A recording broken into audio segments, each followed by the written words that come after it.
Convido a todos a abrirem a palavra de Deus em Marcos, capítulo 6. Evangelho de Marcos, capítulo 6, verso 7 ao verso 13.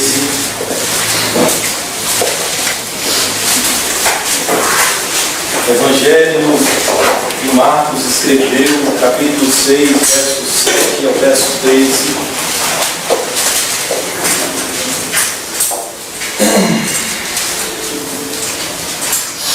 Nós iremos ler estes versículos, que é o texto base da pregação. Peço atenção aos irmãos. Nós iremos ler, vou ler, os irmãos acompanhem. O texto diz assim: chamou Jesus os 12 e passou a enviá-los de 2 a 2, dando-lhes autoridade sobre os espíritos imundos. Ordenou-lhes que nada levassem para o caminho, exceto um bordão, nem pão, nem alforje, nem dinheiro, que fossem calçados de sandálias e não usassem 2 túnicas. Recomendou-lhes: quando entrardes em alguma casa, permanecei aí até vos retirardes do lugar. Se em algum lugar não vos receberem, nem vos ouvirem, ao sairdes dali, sacudi o pó dos pés em testemunho contra eles. E saindo eles, pregavam ao povo que se arrependesse. Expeliam muitos demônios e curavam numerosos enfermos, ungindo-os com óleo. Se assentem, meus irmãos.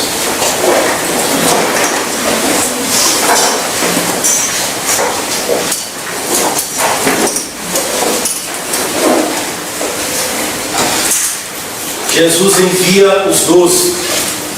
Cristo envia os 12. O que basicamente esse texto vai dizer. Sem citar, irmãos, para aquele que nos visita, estamos expondo o Evangelho de Marcos. E iniciamos o capítulo 6 domingo passado.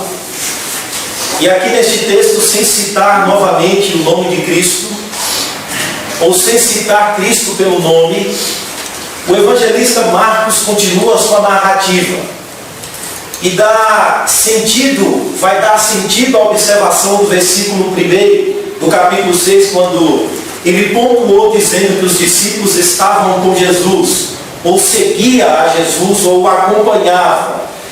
E Marcos agora vai dar sentido a esse ponto do capítulo 6, no versículo 1, o que significa esses discípulos estar seguindo a Jesus.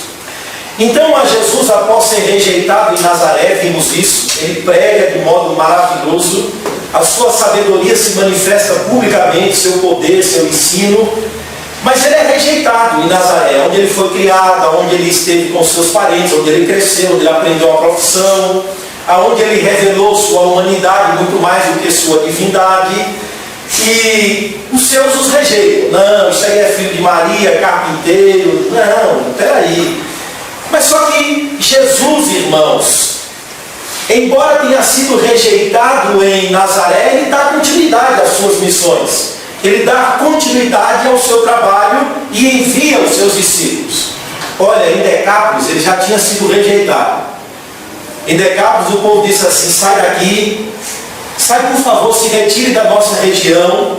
Mas ali ele havia deixado um testemunho da misericórdia e do poder do Evangelho na vida daquele homem que fora endemoniado. Jesus disse: olha, fica aí, anuncia aos seus o que o poder de Deus fez na sua vida. O que é que Deus fez na sua vida? Anuncia aí. Então ele se retira de Decápolis, mas deixa ali um testemunho vivo da transformação do Evangelho.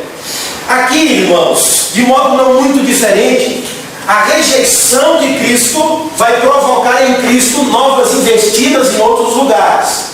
Ele sai de Nazaré e vai pregar nas regiões circunvizinhas. E ali ele reúne os seus discípulos, dá instruções e diz: agora vão vocês, vão pregar.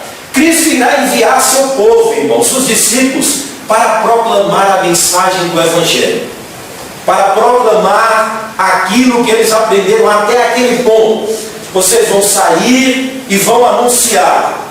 Observe, Cristo os comissiona e diz: vão. Agora, isso acontece também conosco.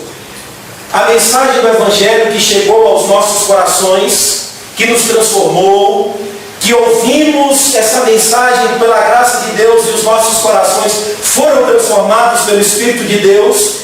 Este mesmo Evangelho que nos transformou, é este mesmo Evangelho que Cristo nos comissiona a anunciar. É este mesmo Evangelho, esta mesma palavra, esta mesma mensagem que temos ouvido, compartilhado dela, que temos sido transformados por ela. É esta mesma mensagem que Jesus está dizendo também a nós: vão proclamar, anunciem esta mensagem ao mundo. Mas a pergunta que eu e você estamos fazendo, devemos fazer ao texto é: como servir a Cristo, ou como servir ao reino de Deus, proclamando a sua mensagem, com base nesse texto que nós acabamos de ler? Como eu e você devemos servir ao reino de Deus, que é a Cristo, proclamando a sua palavra, com base no texto que nós acabamos de ler? Como? O primeiro ponto que Jesus nos ensina é que devemos servi-lo em submissão às suas instruções. Devemos servi-lo em submissão às suas ordens, às suas instruções. Observe, irmãos, Jesus não interrompe sua missão, não para. Sua atividade por causa do resultado obtido entre os nazarenos, ele não para. Jesus está vivendo na pátria, aonde ele cresceu, aonde ele foi instruído pela sua família, aonde ele teve vizinhos, amigos. Ele está vivendo ali o que ele já tinha ensinado no capítulo 4. A perspectiva do semeador. Ele foi rejeitado em Nazaré, mas não obstante a rejeição sofrida, ele não para. Ele não para. Mas agora aqui, chegou a hora de Cristo enviar os seus discípulos, eu e você, para uma missão. Os discípulos irão cumprir a perspectiva do semeador. Vocês vão semear. Vocês vão sair para anunciar aquilo que vocês até agora têm aprendido comigo. Olha, irmãos, eles já haviam sido chamados. Marcos começa a relatar o chamado de Cristo daqueles homens. Quando Cristo diz: venham e me siga, larguem tudo e me sigam. Ora, esse chamado envolvia muito mais do que desfrutar da salvação em Cristo, que já era um primeiro aspecto inicial do chamado do Mestre. Mas isso envolvia estar com Cristo como companhia permanente, vendo a sua pregação, vendo o seu ensino, vendo o seu modo de agir, vendo como o reino de Deus estava se manifestando nele. Então eles passaram a andar com o Mestre.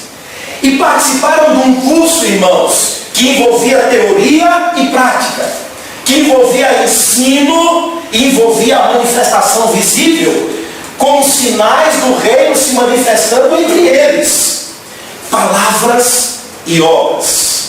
Em cada evento, em cada caso, como o homem da mão mirrada, o endemoniado de Gadara, a mulher do fluxo de sangue, a filha de Jairo, em cada evento, Cristo estava se revelando a eles. O reino de Deus estava se manifestando visivelmente a eles. E eles viram, ouviram as maravilhas do poder de Cristo.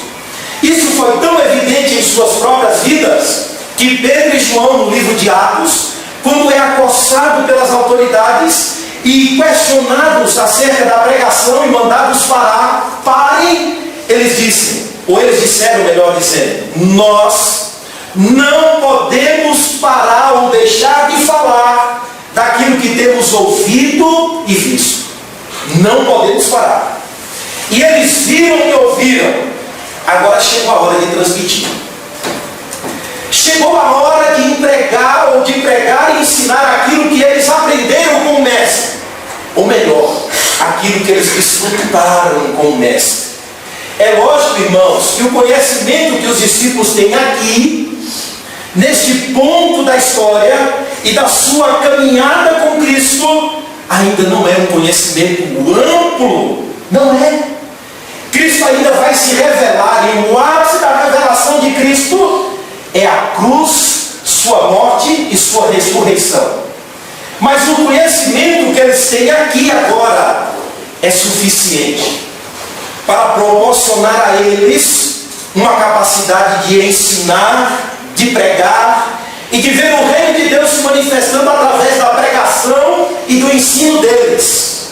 É suficiente. Aqui de cara já começamos a aprender.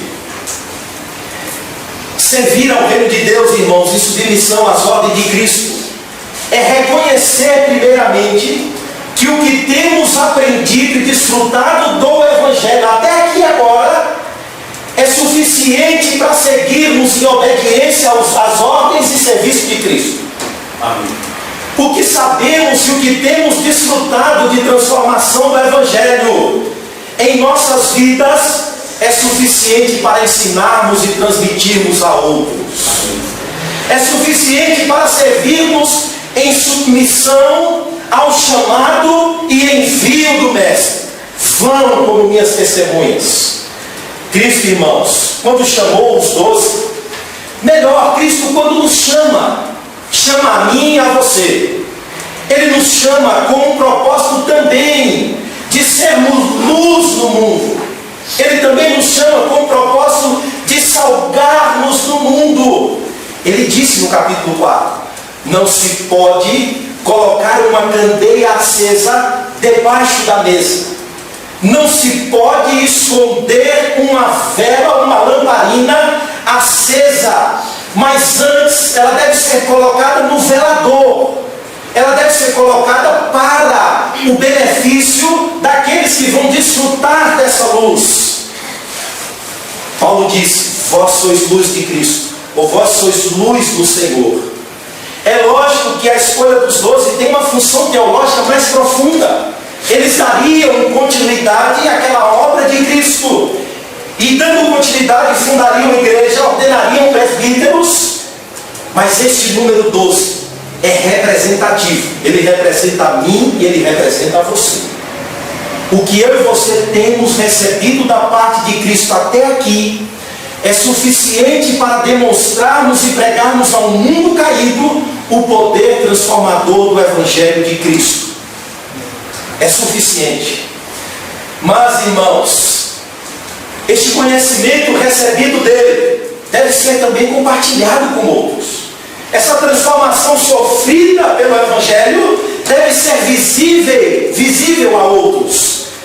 Por essa razão, Jesus, nessa escola dos discípulos, para num ponto da história e diz, vamos, levem aquilo que vocês aprenderam, aquilo que vocês ouviram, aquilo que vocês viram, aquilo que vocês estão participando, anunciem a outros.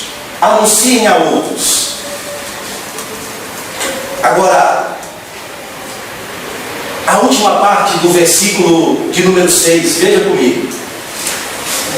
Diz o seguinte, admirou-se da incredulidade deles, a primeira parte do versículo 6. Contudo, percorria as aldeias circunvizinhas a ensinar. Irmãos, o segundo ponto que aprendemos, o fato de Cristo ter sido rejeitado em Nazaré não o fez parar. Não o fez parar. A última parte do versículo 6 deixa claro que, não obstante a rejeição sofrida e ter se admirado da incredulidade dos nazarenos, contudo, ele percorria as regiões circunvizinhas. O tempo do verbo aqui no capítulo, versículo 6, descreve uma ação contínua de Cristo. Ele continua a ensinar e a proclamar. Ele não parou, ele está continuando ou continua as suas investidas missionárias. Ele não se assentou a lamentar. Não. A não receptividade dos nazarenos. Ele não se assentou a lamentar por conta da incredulidade dos nazarenos. E E pelo fato deles não terem recebido com bom grado, ou de bom grado, a mensagem do Mestre, ele não parou. Pelo contrário, assim como o semeador sabia Cristo, ele não tem poder nem capacidade para agir nas questões mais profundas que envolve a semeadura ou a semente germinar, crescer, dar seu fruto. Assim Cristo descansou na providência de Deus, sabendo de que ele continuaria ou precisaria continuar proclamando a palavra de Deus, não obstante a rejeição dos homens, a rejeição dos nazarenos. Agora ele tinha tudo para parar. Tudo para parar. Primeiro, foi rejeitado na sinagoga. Segundo, foi rejeitado em Gadara. Agora é tratado com indiferença pelos seus. É tratado com indiferença por aqueles que cresceram juntos dele. O Evangelho diz que nem mesmo os seus irmãos criam dele. Ele tinha tudo para parar. Tudo. Ele tinha tudo para sentar-se e lamentar a rejeição sofrida. Mas o texto deixa claro a nos ensinar. Ele continua. Ele continua. Ele vai para outra região. Isso mostra que nossa atuação, irmãos, é sustentada e envolvida pela atuação de Cristo. Cristo é o modelo. Cristo é o exemplo a ser seguido. E ele não mediu o seu serviço e nem continuou sua missão pelo sucesso. Não. Ele não estava motivado pelo sucesso dos seus empreendimentos missionários. A sua vontade era glorificar a Deus. Amém. Glorificar a Deus. Uma coisa eu tenho para fazer, e é esta coisa que eu vim, ou para esta coisa que eu vim, é fazer a vontade daquele que me enviou. Irmãos, ainda que em meio à rejeição, ainda que em meio à indiferença, ele continuou pregando, ensinando, vivendo, proclamando. Servir a Cristo é também seguir o seu exemplo. Ele é o exemplo a ser seguido. Paulo, quando escreve aos irmãos de Filipe, ele diz: olha, segui o exemplo de Cristo, que haja em vós o mesmo sentimento que houve em Cristo. Qual é o nosso sentimento? Ter sucesso, ser aplaudido, ser recebido com fogos, proclamando fielmente o Evangelho ao mundo caído.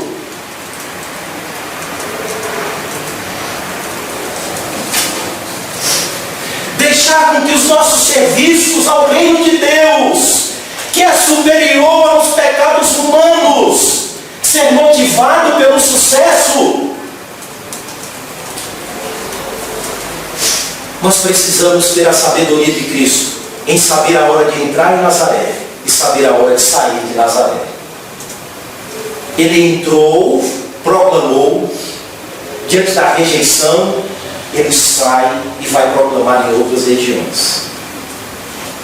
O Senhor Jesus não ficou insistindo frente à rejeição dos pecadores, como que se a mensagem do Evangelho fosse algo a ser vendido e recebido pela insistência dos pregadores. Nós precisamos aprender quando entrar e quando sair. Nós não temos uma mensagem, uma pregação que é recebida mediante as nossas insistências. Não. Também, irmãos, parece que ainda não compreendemos um aspecto claro no Novo Testamento. Melhor, em toda a Escritura. O aspecto de que a pregação da igreja não é só para salvar, mas ela também vem muitas vezes para avultar a condenação de um povo. Isaías, o profeta, seria considerado um dos pregadores mais fracassados do evangelismo moderno, porque foi alguém cuja pregação não teve convertidos, não teve sucesso. Ninguém se arrependeu. Deus disse: vai, Isaías, mas eles não ouvirão. Mas Deus diz: vai e engorda os ouvidos deste povo, porque eles ouvirão de fato, mas não entenderão. Da mesma forma, Jeremias.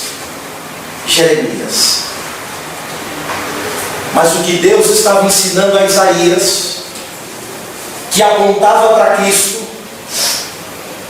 é que a nossa pregação deve ter como motivo glorificar a Deus e não torná-las mais aceitável aos pecadores. Amém. Nossos objetivos e motivação é glorificar a Deus. Mas nós nos esquecemos isso.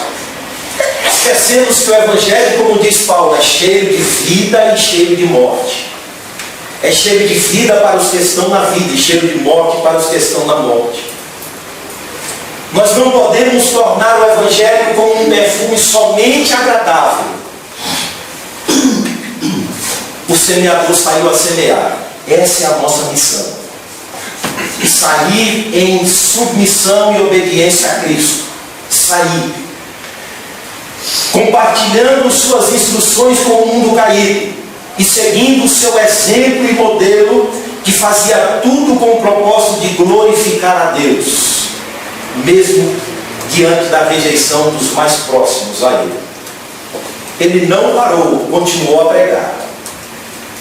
Isso implica em dizer, repito, de que a sua vida, a minha vida, os nossos dons, nossa pregação, nossa mensagem, o que temos ouvido, o que temos participado, devem tudo estar a serviço do reino de Deus.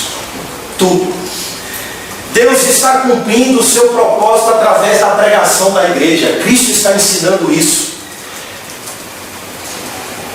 E infelizmente, irmãos, essa é uma realidade. A uns ele vai endurecer, a outros ele vai chamar. Deus é soberano sobre nossa pregação e não temos condições de controlar a atuação do Espírito sobre a palavra pregada. Não. Nós não podemos determinar o solo em que essa semente deva cair. Não. Ou ela vai cair em solo que será pisado pelos homens. Ela vai cair em solo em que os homens vão valorizar mais os pecados do que o reino de Deus. Ela vai cair, irmãos, em solo onde ela será pisada pelos homens. Mas Deus vai se encarregar de fazê-la cair em solo que vai dar fruto. Amém. Por isso, Cristo está nos chamando a obedecer o seu envio. Vamos. Versículo de número 7. Chamou Jesus os 12 e passou a enviá-los de 2 a 2, dando-lhes autoridade sobre os espíritos imundos. Somos chamados, irmãos, para o seu propósito, ou o propósito de Deus. Somos também enviados para o propósito de Deus. É Cristo quem chama e diz, vamos. É Ele quem determina a forma como devemos sair de 2 a 2. É lógico que isso aqui não é uma regra fixa, mas é um exemplo de que Cristo está instruindo e dando ordens ao seu povo. E Ele nos chama de modo soberano. Reúne os seus, os 12, e também diz, vão, envia-os e diz, vão, dá autoridade a eles sobre os espíritos imundos.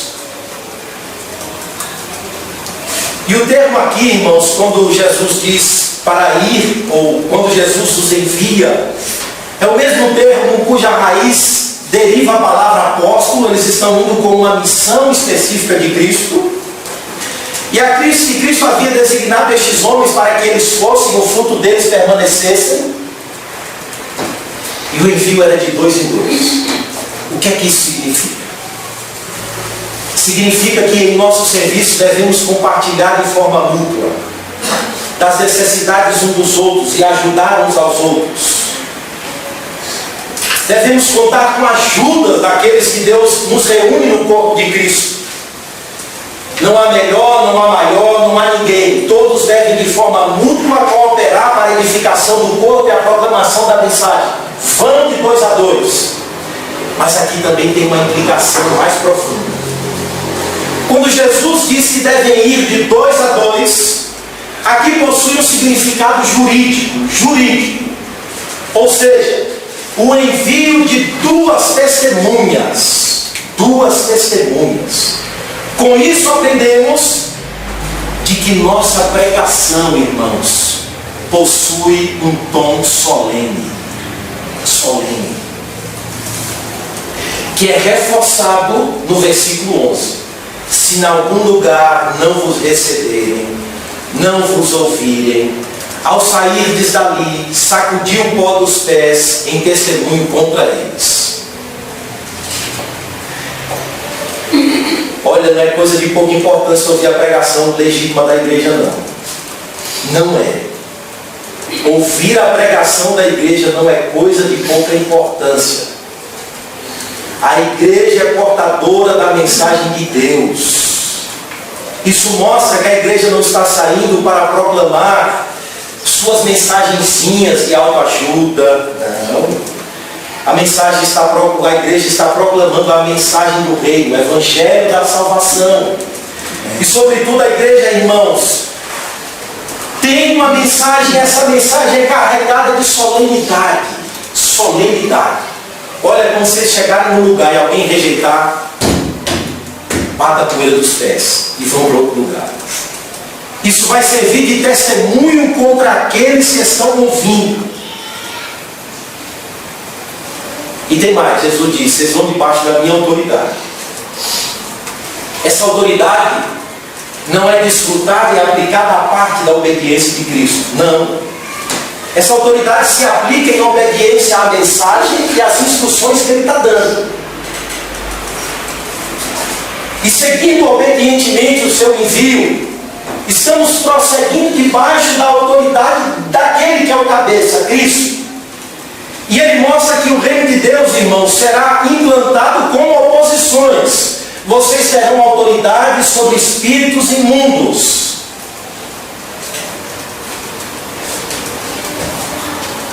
O que Cristo está nos ensinando é que nós desfrutamos de autoridade delegada. A igreja não possui autoridade à parte da obediência ao Evangelho de Cristo. Não. Nós não venceremos as dificuldades que se opõem contra o avanço do reino de Deus pelas nossas próprias forças. Não. Nós prosseguiremos debaixo da autoridade que Cristo nos confere e prosseguiremos em obediência às suas instruções. Isso mostra de que a igreja, se a igreja não entende isso, ou se nós não entendemos isso, essa igreja vai se tornar ou enganada ou achando que essa autoridade é desfrutada à parte da obediência a esse evangelho de Cristo.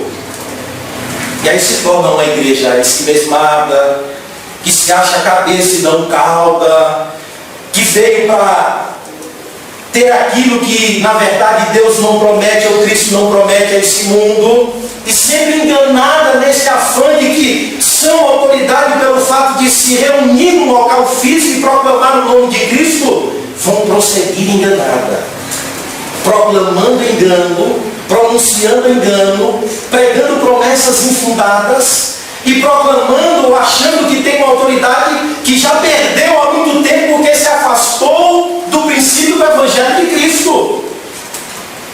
Isso é claro, irmãos, em Apocalipse. Quando Cristo volta para exortar as igrejas, Ele diz que essas igrejas precisam reconsiderar os seus caminhos. Quando Ele diz à igreja que se achava rica, Ele diz, vocês são pobres, vocês são cegos, vocês são nus. Aconselho-te que de mim compre colírios para que vejam. O primeiro ponto é que nós precisamos servir ao reino de Deus em submissão às instruções de Cristo. O segundo ponto, como servir ao reino de Deus? Você deve servir ao reino de Deus dependendo de Cristo. Dependendo de Cristo. Verso 8, ordenou-lhes que nada levassem para o caminho, exceto um bordão, nem pão, nem alforje, nem dinheiro, que fossem calçados de sandálias e não usassem 2 túnicas. Cristo dá algumas instruções que, fazendo uma rápida leitura, parece um pouco deslocada das nossas realidades hoje. Parece não ter muito sentido para as nossas vidas hoje. O que é que significa o bordão, o alforje, a bolsa, a túnica? Irmãos, de acordo com Lucas capítulo 22, as viagens do mundo antigo eram cercadas de perigos, salteadores, que davam contra as pessoas no caminho e tomavam tudo que elas tinham. E de acordo com Lucas 22, pensava-se em levar uma espada, sempre guardada ou embanhada, na possibilidade de se defender, na possibilidade de se resguardar. Agora, o mínimo que se podia levar, um pobre, que não tinha condições de ter uma espada, era um cajado, para se defender, dado aos perigos do caminho. Mas a ordem de Cristo aqui é: não levem nada, exceto um bordão. Não levem nada para o caminho. Os discípulos deveriam apresentar-se de maneira simples e desarmada. Ou seja, mostrando de que precisamos considerar qual seja a nossa verdadeira luta. Eles também não deveriam levar mantimentos. O texto deixa claro: nem alforje, nem dinheiro, nem calçados de sandálias, não usassem 2 túnicas. O termo alforje aí, irmãos, representa uma bolsa de couro, onde o indivíduo colocava do lado do corpo com uma tira que amarrava ao seu pescoço, que dava volta ao seu pescoço, uma bolsa grande, que dentro dessa bolsa ele colocava mantimentos, provisões. Dentro dessa bolsa ele trazia aquilo que ele fosse buscar. Essa bolsa podia ser considerada uma bolsa de viagem, a bolsa da provisão. Mas Cristo diz: não leve bolsa, não leve alforje. Ou seja, sem qualquer precaução ou reservas. Eles sairiam em total dependência de Deus e das possibilidades que o próprio caminho e suas realidades iriam proporcionar. E sairiam, irmãos, desarmados, sem provisões. Sairiam dependendo das provisões da graça de Deus. Olha, vocês vão desfrutar da providência de Deus no caminho. E eles iriam desfrutar na prática do cuidado providencial de Deus. Ou seja, eles não levariam para o caminho nada. Isso era uma espécie de desarmar alguém que se preparava para uma viagem. E acima de tudo, Jesus está mostrando aqui nas entrelinhas que eles iriam depender da hospitalidade das pessoas. Quando entrares em alguma casa, permanecei aí até vos retirardes do lugar. Irmãos, a hospitalidade era uma prática saudável e muito forte no mundo antigo. O indivíduo saía de viagem em direção a uma cidade, qualquer cidade próxima, e bastava que ele se colocasse na praça, e prontamente vinha alguém, ou um pai de família, e convidava aquela pessoa a repousar na sua casa, lhe oferecia hospitalidade.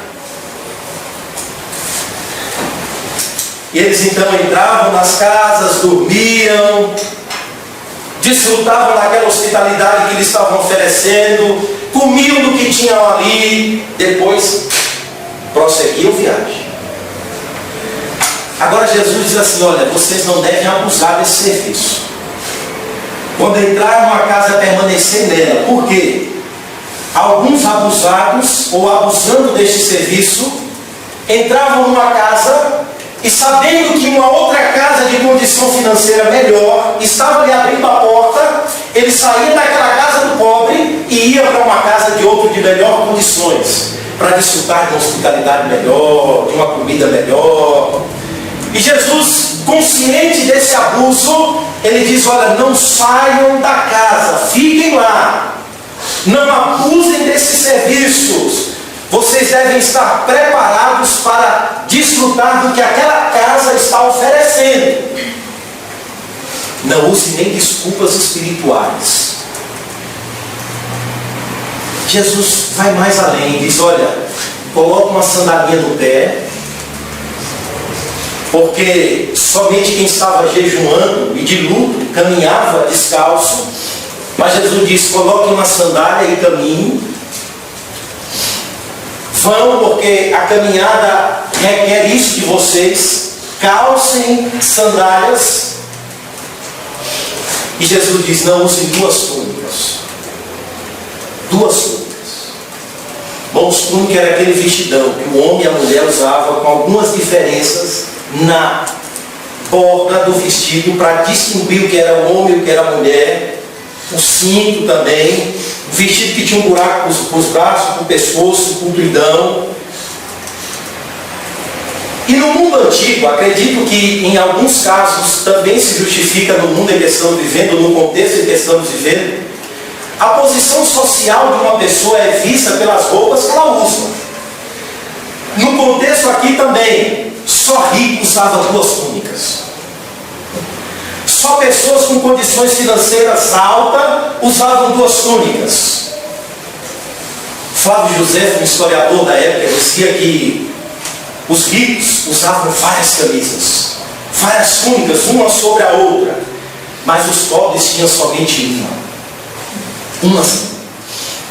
Um rico tinha várias, mas o pobre tinha uma só. Em geral, os salteadores só assaltavam quem tinha duas túnicas. Tem duas, opa, ali tem condições. O que Jesus está começando a ensinar aqui é: se ninguém deve temer a caminhada da igreja, porque ela vai desarmada, também ninguém deve invejar a caminhada da igreja. Essa igreja revela a simplicidade com que o Evangelho está sendo proclamado. Essa igreja está revelando o Filho de Deus que veio, se fez carne e nasceu num lugar simples, foi criado num lugar simples, e esse Evangelho está chegando ao nível da condição humana e se mostrando de modo simples, desarmado, um Evangelho que vem sendo proclamado na confiança e dependência daquele que nos enviou, Cristo. E que nós não chamamos a atenção pelas nossas pompas, pela nossa condição externa, mas nós estamos saindo para proclamar um Evangelho que revela este Deus Salvador.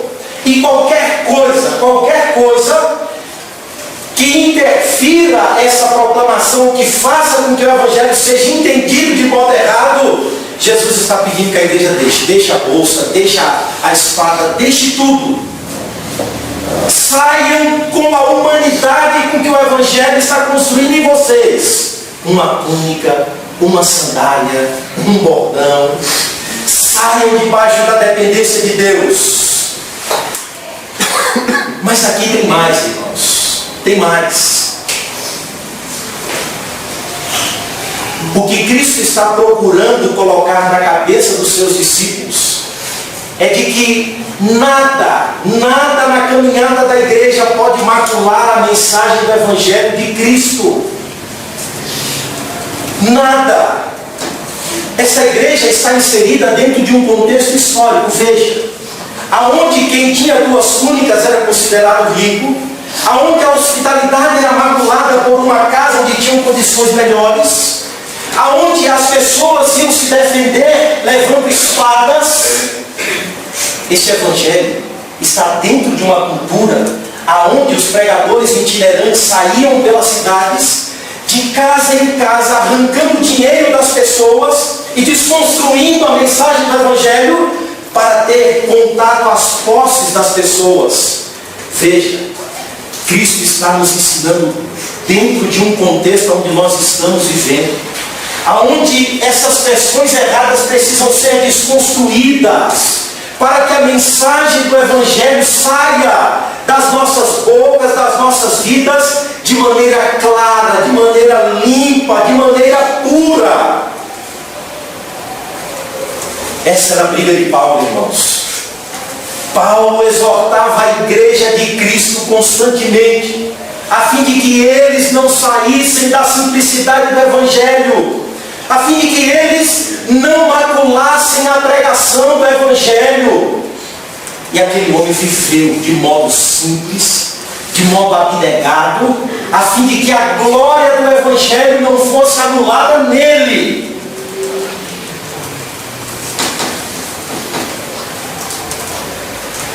Nada, o que Jesus está ensinando nada pode refletir mais do que a pregação do Evangelho e a transformação dele na vida de vocês. Nada. A forma, irmãos, como a igreja se coloca no mundo, a forma como ela leva o Evangelho ao mundo, mostra também a espiritualidade dessa igreja. A forma como essa igreja vive, a forma como essa igreja constrói os seus templos, a forma como essa igreja se preocupa no mundo, revela a consciência do Evangelho desta igreja. Assim é comigo e com você. A maneira como nos vestimos, a maneira como usamos os nossos recursos, a maneira como vivemos, tudo isso revela a nossa espiritualidade. Revela a nossa condição espiritual, nossa maturidade cristã, nossa consciência do Evangelho.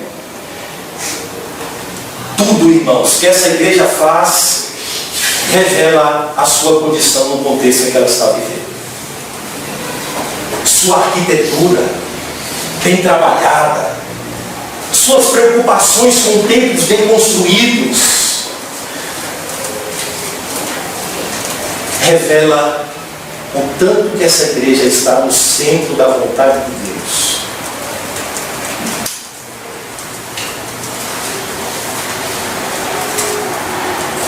Infelizmente, você há de concordar comigo.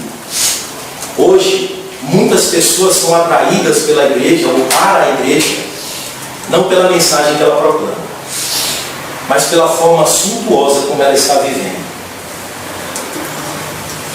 Muitos estão sendo atraídos pela igreja, pelas promessas infundadas que ela tem feito, e não pelo modo digno do Evangelho como ela tem vivido.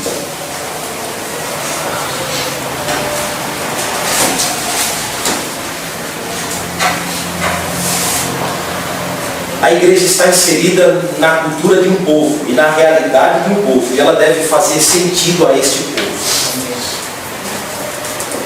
Isso implica em dizer que o Evangelho, primeiramente, deve mostrar ao mundo como é viver dependendo da vontade de Deus e das provisões de Deus no caminho. Essa igreja precisa ensinar ao mundo o que é viver em comunhão com Deus e depender da providência de Deus. Por isso ela sai desarmada, de modo simples, de sandália, porque isso revela que essa igreja é coerente com o que prega e com o que vive. Como dizia Pac, a igreja proclama a volta de Cristo, mas ao mesmo tempo constrói o céu na terra. Isso revela a incoerência dos cristãos no mundo em que estamos vivendo. Essa igreja proclama o reino, mas a sua preocupação primeira não é com o reino. E o que Cristo quer é que sejamos coerentes em relação àquilo que pregamos e em relação àquilo que vivemos. Senão essa igreja não faz sentido ao contexto em que ela está vivendo. Essa igreja não tem respostas satisfatórias ao contexto em que ela está vivendo, porque ela mesma é incoerente em relação àquilo que proclama e que vive. Como diz Paulo, pregam que conhecem a Deus, mas negam-lhes o poder e a eficácia.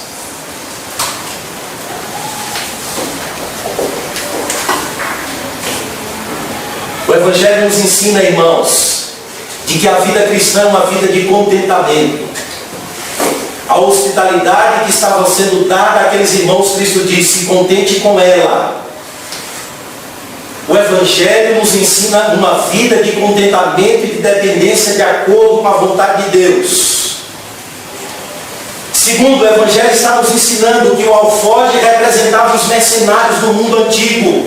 Essa igreja precisa ensinar ao mundo de que seus arautos não são mercenários, não estão mercadejando com o Evangelho, não estão usando a palavra de Deus para oferir lucros. Por isso, quando olharem para ele, eles não carregam bolsa, eles não carregam nada.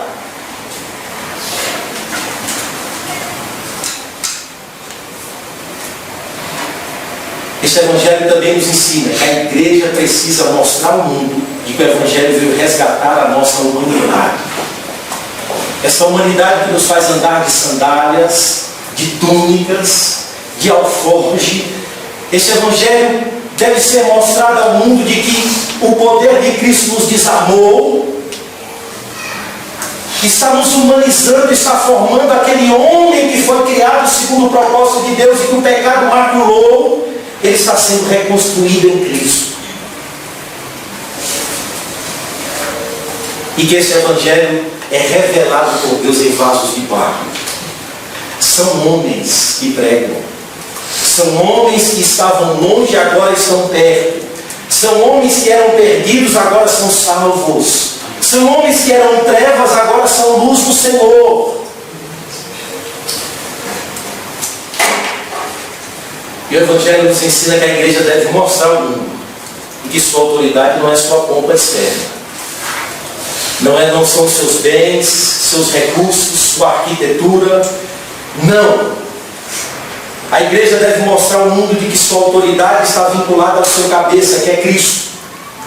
E é vivendo em obediência ao Evangelho de Cristo que nós sairemos debaixo da autoridade dele para proclamar a sua mensagem. Por isso Cristo diz: quando entrares em alguma casa, permaneci aí até vos retirares do lugar, que fossem calçados de sandálias e não usassem duas túnicas, que não levassem pão, nem alforje, nem dinheiro. Ou seja, Deus vai cuidar. Nós devemos prestar os nossos serviços confiando em Cristo, confiando em Deus. E o terceiro ponto é que nós devemos pregar o que Cristo ordenou. Olha, nós devemos pregar o que Cristo nos ensinou. É tentador, diante da realidade da rejeição, mudar, para se tornar mais aceito. A verdade de que os discípulos encontrariam portas fechadas não poderia fazê-los parar. É o primeiro ensinamento: não parem. O segundo ensinamento é de que a realidade de encontrar portas fechadas não deve fazer com que os discípulos mudem a mensagem. Se você ler os versículos 7, 8, 9, 10, 11, você não vai ver Jesus ensinando o que eles devem pregar. Mas o versículo 12 já começa mostrando o que eles pregaram.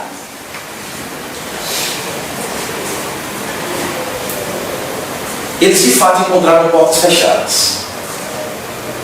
Isso seria uma realidade dura, hein? Sair para proclamar a mensagem do Evangelho, as boas novas de Deus, e encontrar as portas fechadas. Mas Jesus diz: não permaneçam ali. Não permaneçam ali. Era preciso avançar e buscar novos campos. Mas Jesus diz assim: não sejam ingênuos ao ponto, não sejam, de acharem que vocês estão portando uma mensagem ou apresentando uma verdade que não importa aceitar ou receber. Não faz diferença. Opa, mais uma vez Jesus reforça. Não é assim.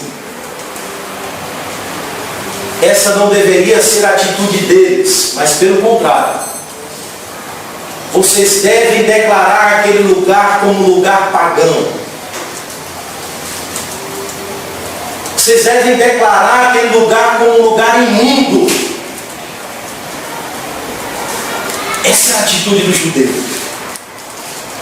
Que diante das perversões dos gentios, eles amaldiçoavam aquele lugar e o tornavam como imundo, maldito, e batiam a poeira dos pés. Vocês devem fazer a mesma coisa. Vocês devem deixar claro em que consiste a pregação de vocês. Salvação e perdição. Aquele que crê em mim está salvo. Aquele que não crê já está condenado. E vocês serão testemunha contra aquele lugar.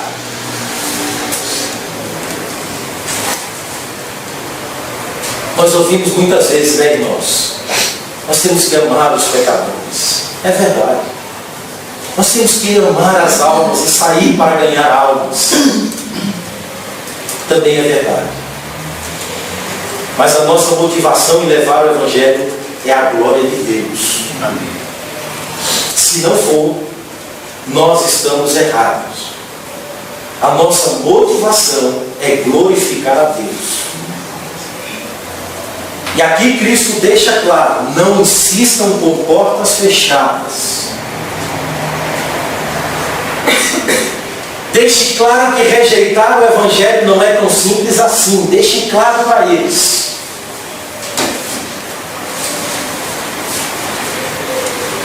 Sabe por quê? Nós não temos, irmãos, a mensagem que o mundo quer ouvir. Nós não temos. Nós temos a mensagem que o mundo precisa ouvir. A igreja também não é aquilo que o mundo quer que ela seja. Não deve ser. A igreja deve ser de forma visível aquilo que Deus quer que ela seja no mundo. Luz, sal.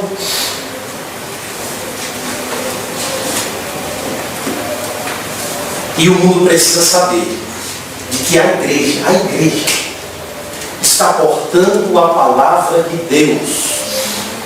E Jesus disse: quem rejeita a mim, ou quem rejeita vocês, rejeitam a mim.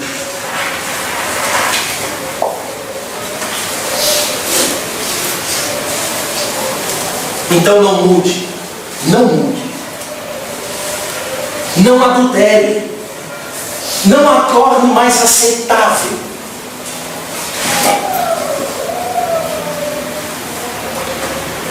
A mensagem que o pecador precisa ouvir, ela primeiro deve ser clara para nós.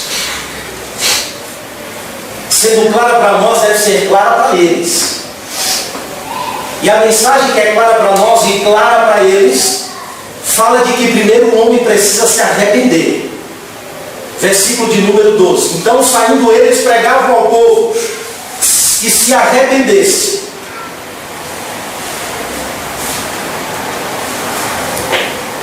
A mensagem do Evangelho começa com arrependimento. É lógico. Mas o que significa arrependimento? É uma mudança de mente, é mudança de caminho. Arrepender-se é muito mais do que sentir pesar sentimental pelos pecados.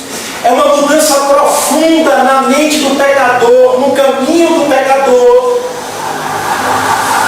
E é impossível entrar no reino de Deus sem passar pelo arrependimento. Não há ponto fora da curva. Olha, o pecador precisa saber, nós precisamos saber, de que o nosso caminho é um caminho de morte se nós não nos arrependermos e nos voltarmos para Deus. O pecador precisa saber que o seu caminho é totalmente contrário à vontade de Deus. Deus está indo para cá e ele está indo para lá. Como diz a Escritura, Deus através do profeta Isaías: deixe o homem perverso os seus maus caminhos, e o iníquo os seus maus pensamentos, e se converta ao Senhor. É essa. Começa por aí. Uma mensagem que mostra a condição clara dele e que mostra o único caminho pelo qual este homem vai encontrar satisfação à vista de um Deus santo e justo. É só em Cristo. E a gente sai na expectativa de que Deus dê arrependimento aos pecadores. Na expectativa. Porque nem isso eles têm poder. Como diz o mágico Simão, tentando barganhar com os apóstolos, e Pedro diz: tu estás em fel de amargura. Seja para você e a sua condenação o seu dinheiro.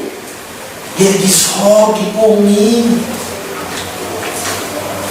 E Pedro disse que ele devia se humilhar, na expectativa de Deus dar a ele arrependimento. O pecador precisa saber: nós estamos na mão de Deus, irmãos. Nós não determinamos o caminho. Nós não determinamos o sucesso da mensagem pregada.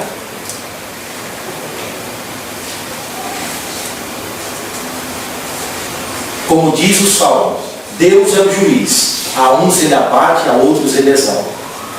Ele é o juiz. Por isso a mensagem dos apóstolos é: se arrependam. Se arrependam. Larguem os pecados. Vocês estão no caminho de morte. O caminho de vocês parece bom, mas vocês cairão no abismo terrível no fim dele. Se arrependam.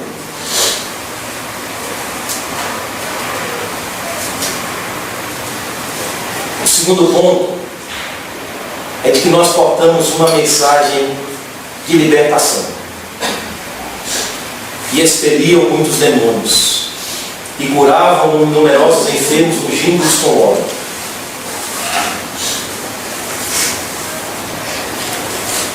Vocês são escravos.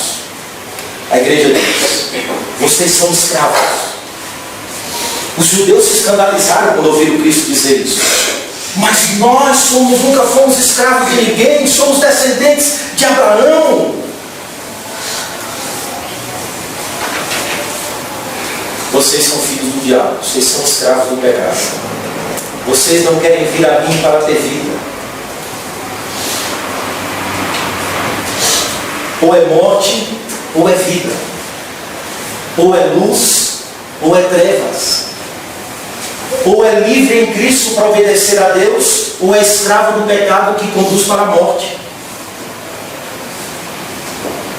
Ou vendido ao pecado, escravo do pecado, está no mundo ou no reino das trevas, aonde ele atua nos filhos da desobediência, diz Paulo em Efésios capítulo 2, conduzindo a mente do pecador através daquilo que ele vê, daquilo que ele ouve, da soberba da vida, e ele engana, conduz neste engano. O homem está livre em Cristo. Só há liberdade em Cristo. Amém. Só há liberdade em Cristo. E quando o reino vem, ou quando a luz vem, ou quando o reino de Deus se manifesta através da pregação, olha, as trevas são dissipadas e expeliam muitos demônios. O mesmo sinal que se manifestou em Cristo está se manifestando neles. Os demônios estão se submetendo à autoridade de Cristo na vida deles.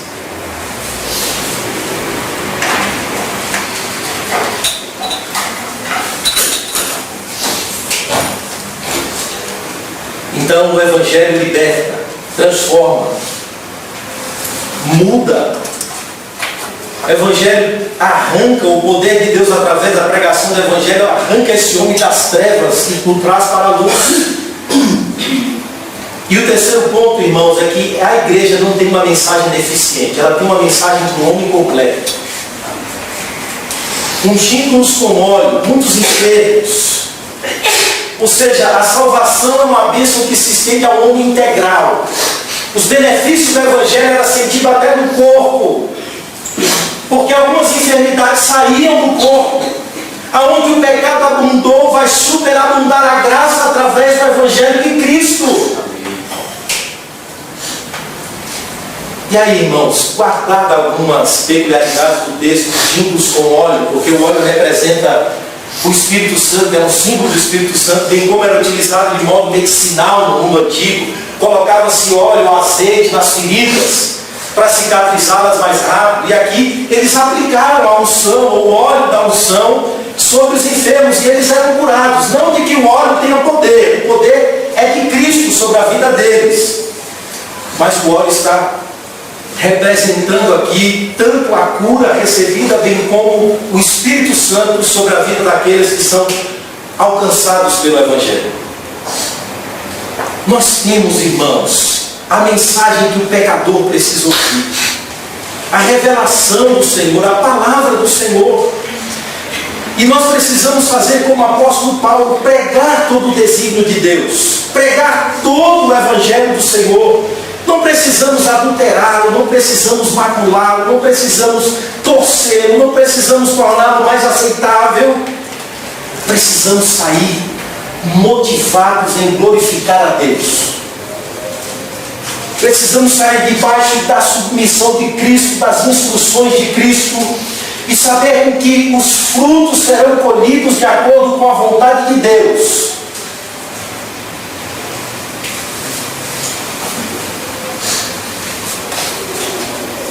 Então nós temos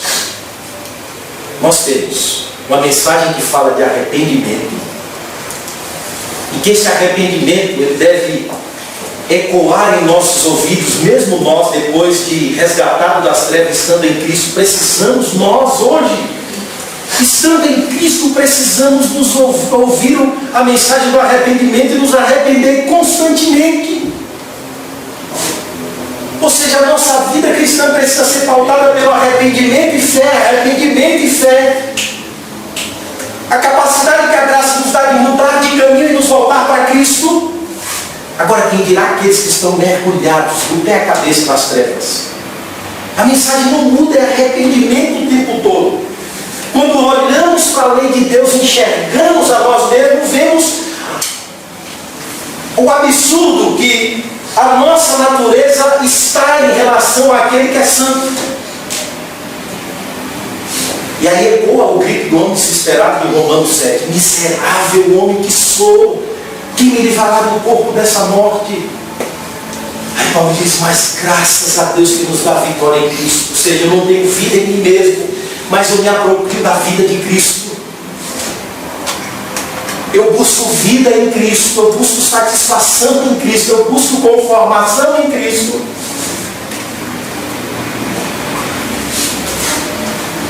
Esta é a pregação. Esta é a pregação.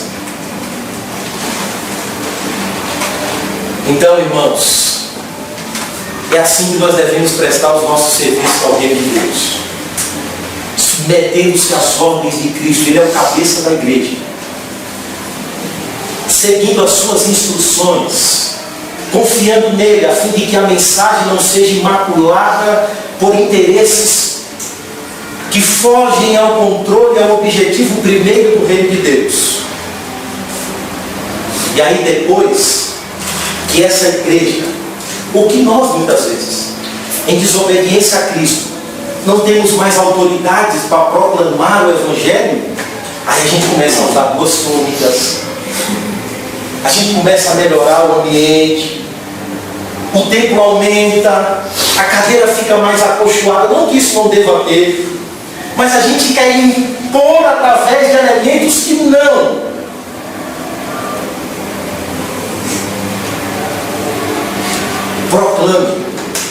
Proclame, mas acima de tudo proclame vivendo, de modo simples, de modo digno, confiando em Deus, confiando na providência de Deus, proclame vivendo.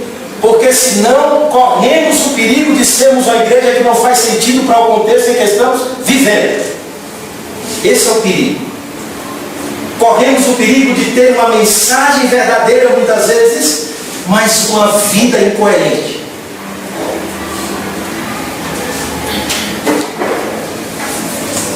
E o terceiro ponto é: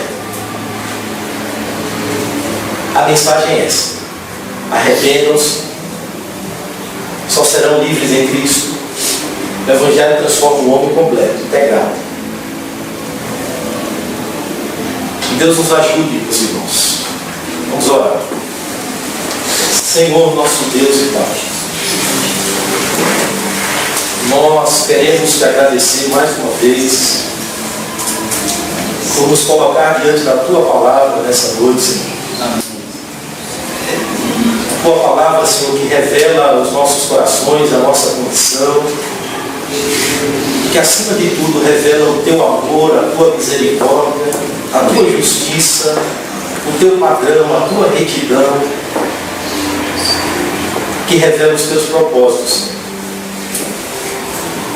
Queremos pedir ao Senhor que nos dê um coração receptivo à Tua Palavra, Senhor. Amém. Que ela possa, por todos os Teus filhos, ser recebida com afinco, Senhor. Ela sendo pregada fielmente, Senhor. Nós, o Teu povo, possamos nos submeter a ela, Senhor. E recebê-la, como diz Hebreus, como palavra de Deus. Essa palavra que ecoa aos nossos ouvidos, Senhor. Este Evangelho que, como diz Paulo, é o Evangelho da glória de Deus. Amém. Essa é a nossa responsabilidade, Senhor, tão terrível no mundo, de viver este Evangelho, de proclamar este Evangelho, Senhor. De ser luz, Pai. De ser sal, de ter significado para este mundo mergulhado em trevas, Senhor. De ser uma igreja, ó Deus, que pregue ou que proclame solenemente o Evangelho, mas que também seja uma igreja acolhedora, que acolha os pecadores, que seja capaz de aplicar óleo em suas feridas, que seja capaz, ó Deus eterno, de prescrever o remédio através da Tua palavra para um homem completo, que resgata a sua dignidade, a sua espiritualidade, a sua condição física. Meu Deus eterno, dá com que sejamos significativos para este mundo, Senhor. Amém. E sabendo que só seremos em obediência, em submissão, seguindo os Teus caminhos, vivendo e proclamando aquilo que o Senhor tem revelado a cada um de nós. Oh Deus, nos ajuda, Pai. É o que nós te pedimos em nome de Jesus Cristo. Nos ajuda a viver este Evangelho e a proclamar este Evangelho. Nos ajuda a viver de modo coerente, Senhor. Como diz Paulo, viver de modo digno da vocação com a qual cada um de nós fomos chamados, Senhor. É o que nós em Cristo, nesta hora, que rogamos, ó Deus. Em nome de Jesus. Amém.